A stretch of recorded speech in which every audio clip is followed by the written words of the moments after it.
బియ్యం పోసుకున్న వాళ్ళు అందరు రావాలి. ఇప్పుడు స్టార్ట్. ఒడి బియ్యం పోసుకున్న వాళ్ళు అందరు రావాలి. ఆరగూడెం ఆరగూడెం అందరం బియ్యం పోసుకున్నాం కదా. ఇవాళ పిల్లవాళ్ళు వస్తున్నారు, వాళ్ళకి మంచిగా భోజనాలు చేపించి మన ఒడి బియ్యం పోసిరు, వాళ్ళు పోసిరు కాబట్టి వాళ్ళకి భోజనాలు చేపించి అను ఇంకేముంది భోజనాలు చేపించాను. భోజనాలు చేపిస్తున్నారు, మనం చేయిస్తున్నాం అని నవ్వుతావే. ఎప్పటికుంటది మామయ్య అంతే ఈ వీడియో? ఎప్పటికుంటది? ఇప్పుడు రేపు మళ్ళీ రేపు అంతా ఒడి బియ్యం పోసుకున్న వాళ్ళు అందరు రావాలి. ఆరగూడెం జల్దీ రావాలి. మీ పనులు చేసుకుని రారి. అంత అన్ని పనులు చేసి తాళాలు చేసి రావాలి. విన్నారా పెద్దమ్మ చెప్పినది? అందరు జల్దీ రారి. గంగన పోయిన వాళ్ళు అందరు కూడా రావాలి. ఫోన్లు చేసినా చేయకున్నా మీరందరు కలిసి మీ పనులు ముగించుకొని 1 గంటల వరకు వెంకట వాళ్ళ ఇంటికాడికి రావాలి.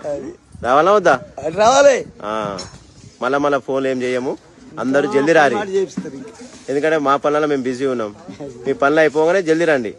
అత్తేలు, మామయ్యలు, మర్దన్లు, బొమ్మర్దులు, అన్నలు, బావలు, మన కుటుంబం ఎంతమంది ఉన్నారో అంతమంది తొందరగా వచ్చేటట్టు చూడండి.